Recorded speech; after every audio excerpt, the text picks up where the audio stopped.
शुरुआत करते हैं आज की न्यूज़पेपर की। सबसे पहले देखेंगे पीआईबी की इम्पोर्टेंट न्यूज़ को। पहली जो न्यूज़ है वो है 41वें नंबर के साइंटिफिक एक्सपीडिशन से रिलेटेड है। एक्सपीडिशन मतलब होता है खोज यात्रा। तो खोज यात्रा की बात करें तो हम खोज यात्रा में जा रहे हैं कहाँ पर, अंटार्कटिका। और वहाँ पर कई सारी चीज़ों के बारे में जानकारी जुटाएंगे। तो इसी के लिए भारत की तरफ से वैज्ञानिकों का कुछ बैच अंटार्कटिका में गया है। उसी को लेकर के ये न्यूज़ आई है, क्यों गया है और ये जो एक्सपीडिशन है अभी तक हम कितने कर चुके हैं। तो देखो 40 अभी तक खोज यात्रा हम लोग कंप्लीट कर चुके हैं अंटार्कटिका में। तो 41वें नंबर की यह अभियान था, उसी को लेकर के यहाँ पर बात बताई गई है। तो भारत ने दक्षिणी श्वेत महाद्वीप में, मतलब हम किसकी बात कर रहे हैं, अंटार्कटिका की, पहला बैच अपना आगमन के साथ ही अंटार्कटिका के लिए 41वें साइंटिफिक एक्सपीडिशन की सफलतापूर्वक शुरुआत कर दी है। बताया जा रहा है कि इसमें 23 वैज्ञानिक हैं और भी कुछ हेल्प करने वाले कर्मचारी हैं। ठीक है। का पहला जो जत्था था पिछले सप्ताह भारतीय अंटार्कटिका स्टेशन मैत्री पहुंचा था। और बताया जा रहा है कि फ्यूचर में भी हम भेजने वाले हैं जनवरी 2022 के बीचों बीच। ड्रोमलान फैसिलिटी और चार्टर्ड आइस क्लास पोत एमवी वैसिलिए गोलोविनन का यूज़ करके हवाई मार्ग से हम यहाँ पर इनको भेजने वाले हैं। इसमें बताया जा रहा है कि 2 प्रमुख कार्यक्रम हम करेंगे। पहला जो कार्यक्रम है वो है भारती स्टेशन पर, अलग अलग स्टेशन हम वहाँ पर बना चुके हैं। तो एक जो स्टेशन है भारती नाम है, यहाँ पर अमेरी आइस शेल्फ का भूवैज्ञानिक अन्वेषण शामिल। तो यहाँ पर एक जो बर्फ की शेल्फ है ना, इसका हमारे वैज्ञानिक अध्ययन करेंगे। उसका नाम है अमेरी आइस शेल्फ। अब क्या है, इससे अतीत में भारत और अंटार्कटिका के बीच कड़ी का पता लगाने में, कुल मिलाकर के अंटार्कटिका और इंडिया के बीच का संबंध पता करने की यहाँ पर कोशिश की जाएगी। सेकंड वाला जो कार्यक्रम है वो है टोही सर्वे और मैत्री के पास 500 मीटर आइस कोर ड्रिलिंग का काम इसमें किया जाएगा। ठीक है। मैत्री जो स्टेशन है वहाँ पर, ये पिछले 10,000 सालों से एक ही जलवायु संग्रह से अंटार्कटिका जलवायु, पश्चिमी हवाओं, समुद्री बर्फ और ग्रीन हाउस गैसों की समझ में सुधार को विकसित करेगा। इसके अलावा आइस कोर ड्रिलिंग की बात की जा रही है तो ब्रिटिश अंटार्कटिक सर्वे और नॉर्वेजियन पोलर इंस्टीट्यूट के सहयोग से आइस कोर की ड्रिलिंग भी हमारे द्वारा की जाएगी। आगे फिर बात बताई जाती है कि आखिर ये सब हम कर क्यों रहे हैं। तो देखो, वैज्ञानिक कार्यक्रमों को पूरा करने के अलावा ये मैत्री और भारती जो स्टेशन हम बनाए हैं, यहाँ पर जीवन समर्थन प्रणालियों का संचालन और रख रखाव के लिए भोजन, ईंधन, ठीक है, प्रावधानों और पुर्जों की वार्षिक आपूर्ति की भरपाई करने वाला है। इसी के चक्कर में हम लोग बैच भेज रहे हैं। और यदि हम बात करें एक्सपीडिशन की, तो पूरे एक्सपीडिशन की हम बात कर रहे हैं खोज यात्रा की। तो 1981 में हमने ये चालू करे थे। अभी तक देखा जाए तो 40 ऐसे बैच हम भेज चुके हैं या फिर खोज यात्रा कर चुके हैं। और अंटार्कटिका में 3 परमानेंट बेस हमने बना लिए हैं, जिनका नाम है दक्षिण गंगोत्री 1983 में, उसके बाद मैत्री बना 1988 में और भारती बना था 2012 में। वर्तमान में यदि हम बात करें तो मैत्री और भारती जो है पूरी तरह से काम कर रहे हैं। अंटार्कटिका कार्यक्रम का मैनेजमेंट के बारे में यहाँ पर बात बताई गई है। तो जो हमारे यहाँ गोवा में एक संस्था है, ठीक है, national centre for polar and ocean research, जिसको शॉर्टकट में NCPOR कहते हैं, पृथ्वी विज्ञान मंत्रालय के तहत ये काम करती है और एक स्वायत्त संस्थान है। ठीक है, जो पूरे भारतीय अंटार्कटिका कार्यक्रम का मैनेजमेंट देखती है। इसके बाद जब हमने इनको भेजे तो ये बात सामने आई कि कोरोना वहाँ पर नहीं फैलना चाहिए। तो पहले ही इनकी टेस्टिंग कर ली गई थी, कहाँ, एम्स नई दिल्ली में। सख्त चिकित्सा परीक्षा के बाद अंटार्कटिक इनको भेजा गया। इसके अलावा इस दल ने पर्वत को कैसे चढ़ाई करना है, स्काइंग संस्थान ITBP ओली उत्तराखंड में बर्फ़ के अनुकूलन और अस्तित्व के लिए प्रशिक्षण ट्रेनिंग इनको दी गई। और दक्षिण अफ्रीका के केप टाउन में 14 दिन का क्वारंटाइन इनको किया गया। और कड़े स्वच्छता प्रोटोकॉल का पालन किया गया था।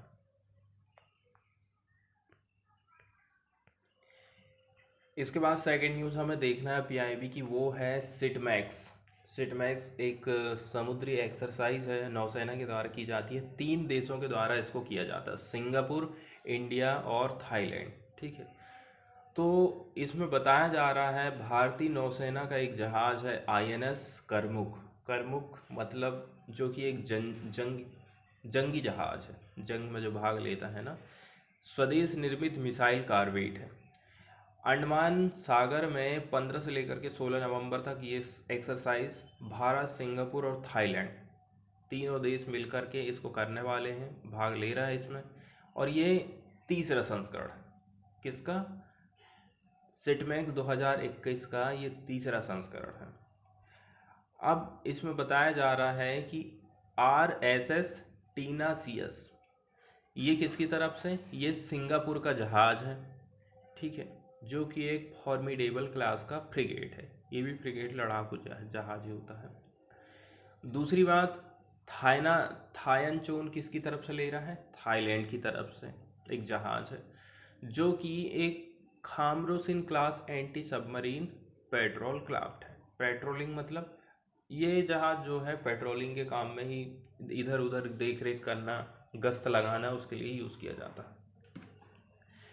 तो भारतीय नौसेना RSN और RTN के बीच में किस प्रकार से वो लोग चलाते हैं, किस प्रकार से हमें संचालन करना है, इसके बारे में इस जानकारी बढ़ेगी।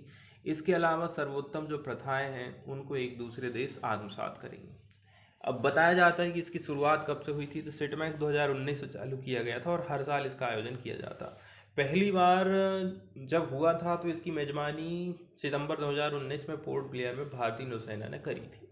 सेकंड वाली जो है RSS ने नवंबर 2020 में सेकंड संस्करण की मेजबानी करी, और जो 2021 वाला संस्करण है ये इसकी जो मेजबानी है RTN द्वारा अंडमान सागर में की जा रही है। ठीक है, और यहाँ पर बताया जाता है ये जो एक्सरसाइज है ना, कोरोना के चलते चलते उसको भी ध्यान में रखा गया है। नॉन कॉन्टैक्ट, केवल समुद्र में अभ्यास हो रहा है ये।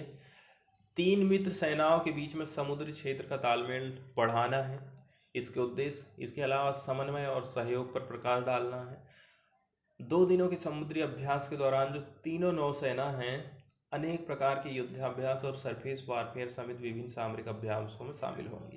ठीक है, इसके अलावा हमारे जो आपसी रिश्ते हैं तीनों देशों के वो मजबूत होंगे और समुद्री सुरक्षा को बढ़ावा देने के लिए एक महत्वपूर्ण कदम है। इसके बाद इम्पोर्टेंट द्वीप की यदि हम बात करें तो आज हम देखने वाले हैं बेफिन आइलैंड के बारे में। तो ये मैप आप देख रहे हैं वर्ल्ड का, ये वाला हिस्सा हो गया आपका नॉर्थ अमेरिका और नीचे वाला हो गया दक्षिणी अमेरिका। ये इसके ऊपर हो गया ग्रीनलैंड। तो देखा जाए ये नॉर्थ अमेरिका और ग्रीनलैंड दोनों के बीच में इसकी लोकेशन है बेफिन आइलैंड की।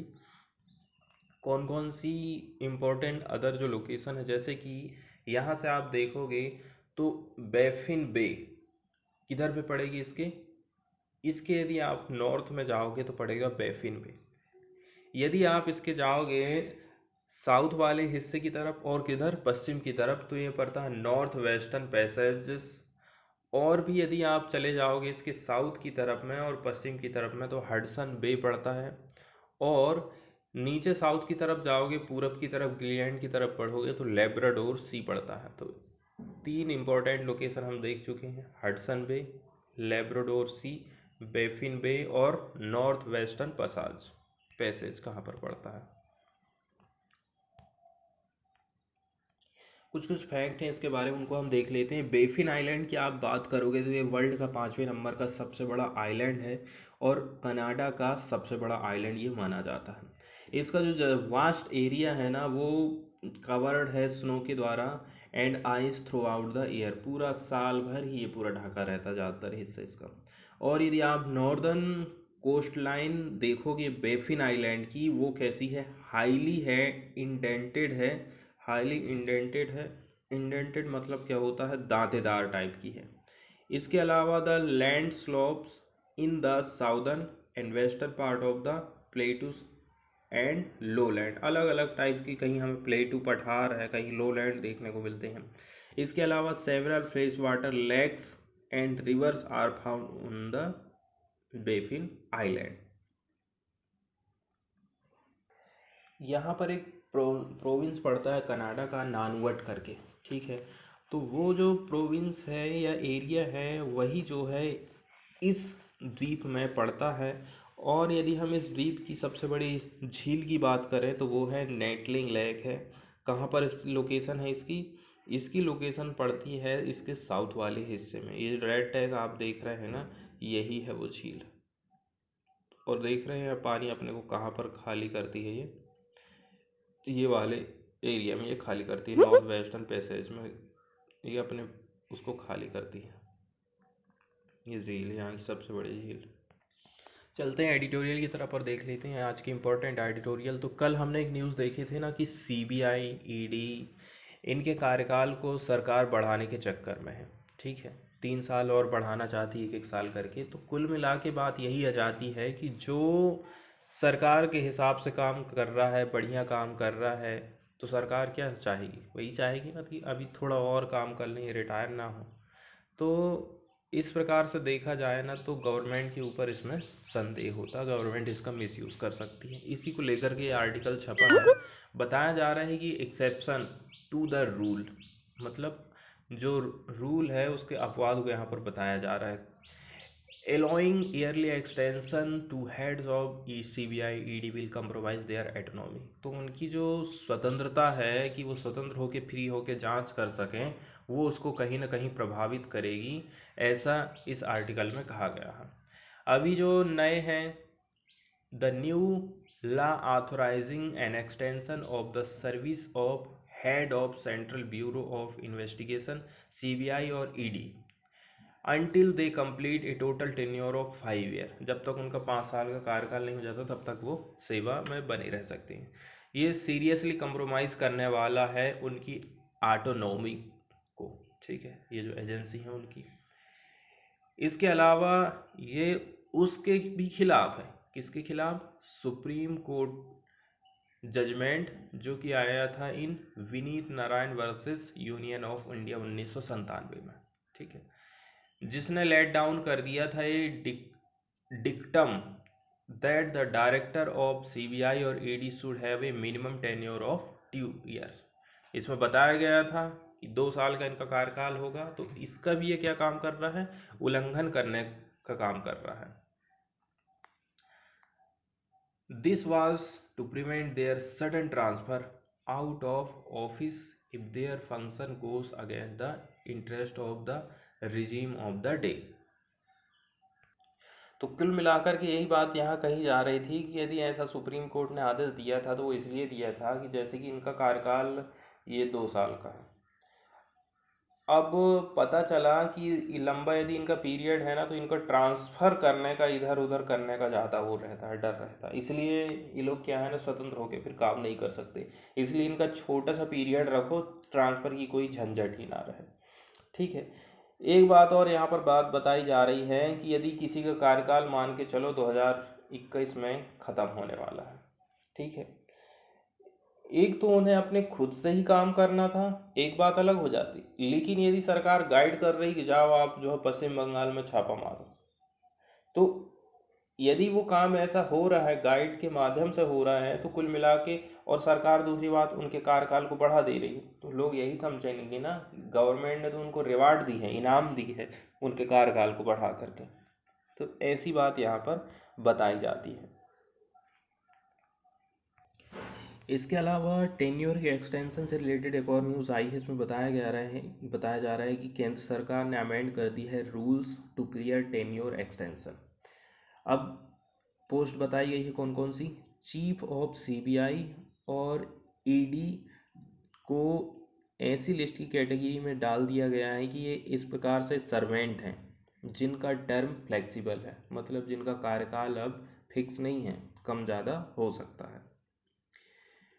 एक दिन के बाद 2 ऑर्डिनेंस की घोषणा करी थी सरकार ने, जो कि अलाउ करते हैं केंद्र सरकार को पावर देते हैं कि वो एक्सटेंड कर सकती है उनके टेन्योर को, किनके, डायरेक्टर और ऑफ सीबीआई और ईडी, डायरेक्टर ऑफ ईडी, कितना, 2 साल से 5 साल तक। तो पर्सनल मिनिस्ट्री ने इशू कर दी है एक ऑर्डर को जो कि अमेंड करता है फंडामेंटल रूल 1922 को। इसमें ऐड क्या किया गया है, 2 पोस्ट को और ऐड कर दिया है, to the list whose service can be extended by up to 2 साल। 2 साल इनकी सर्विस को बढ़ाया जा सकता है beyond the 2 year fix tenure. पहले इनका 2 साल का फिक्स टेन्योर चलता था, किसको, पब्लिक इंटरेस्ट को देखते हुए ऐसा काम किया जाएगा। The previous list comprise defence secretary, foreign secretary, home secretary, director IB, director of IB and secretary research and analysis wing, इतने लोग उसमें शामिल हैं। 2 साल था इनका पहले, अब 2 साल और बढ़ा जा सकता है पब्लिक इंटरेस्ट में। दाउ director CBI was also mentioned in the previous order. The Monday notification at the Delhi Special Rule Establishment Act 1946, under which the investigation agency's head is appointed. इसके बाद हम न्यूज़ देखने वाले हैं बाबा साहब पुरंदरे से।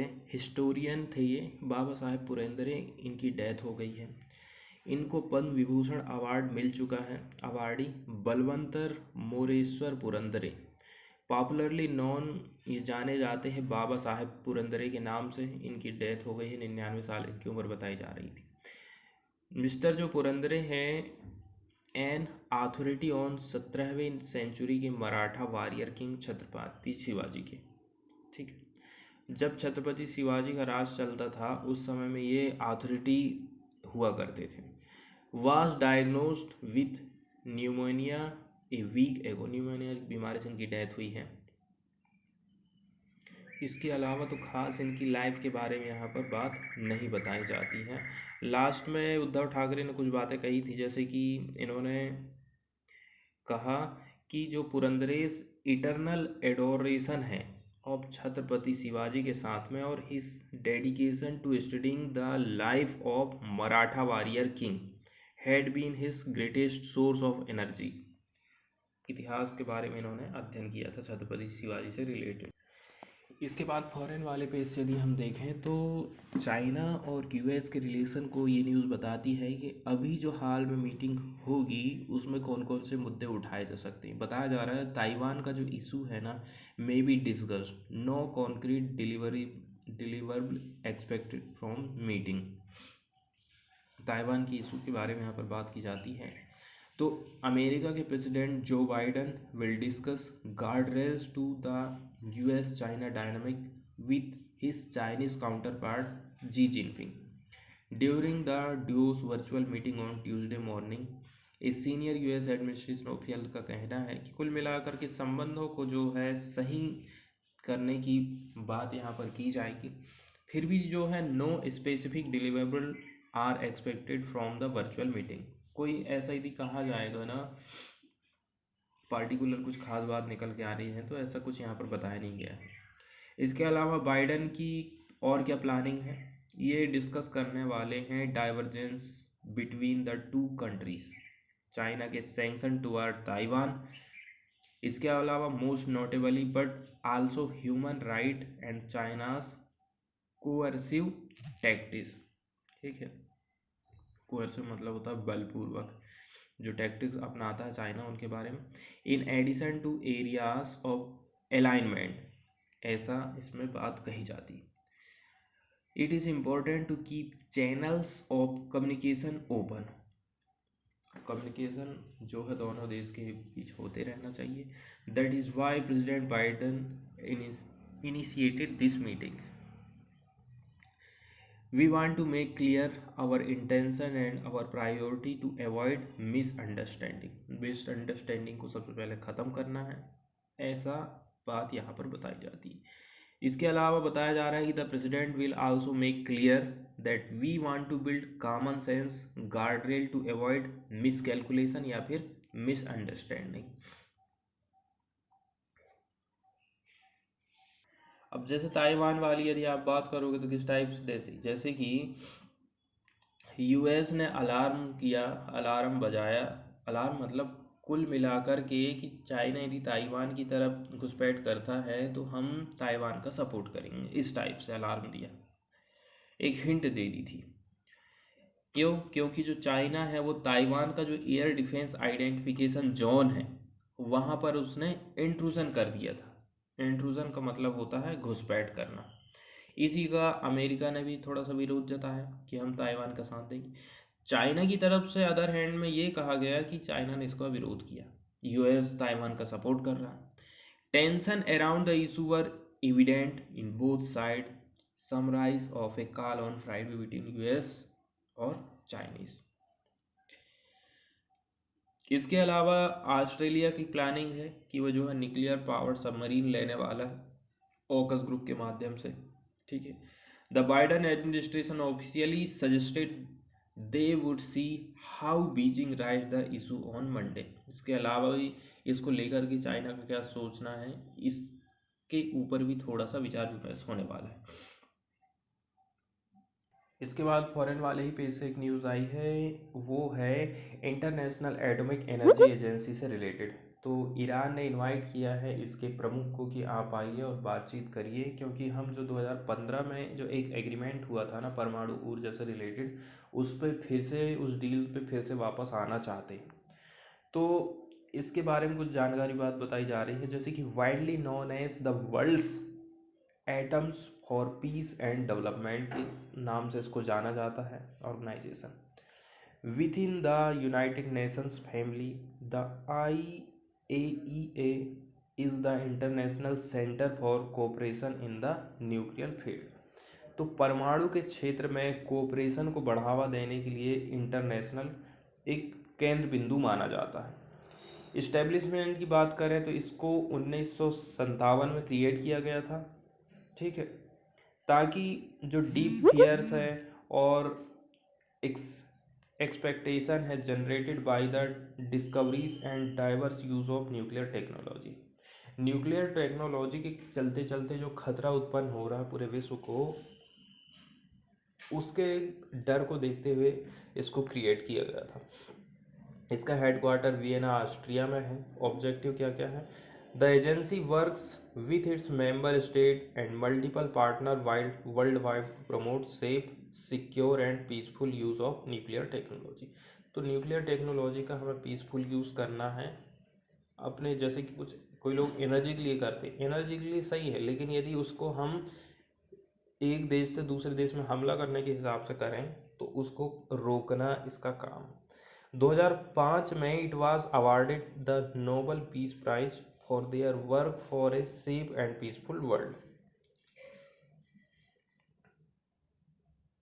आगे बताया जा रहा है इसके फंक्शन के बारे में। तो ये जो है ना स्वतंत्र इंटरनेशनल संगठन है, इंडिपेंडेंट इंटरनेशनल ऑर्गेनाइजेशन है, जो कि रिपोर्ट करता है एनुअली किसको? यूनाइटेड नेशनल चिल्ड्रन असेंबली को। और जब यदि कभी ज़रूरत पड़ी तो IAEA रिपोर्टिंग करती है UN सिक्योरिटी काउंसिल को in regard to instances of members non compliance with the safeguard and security obligation. यदि कोई देश इसकी मान्यताओं को नहीं मानता है तो फिर कभी कभी ये इसको भी रिपोर्ट कर देती है।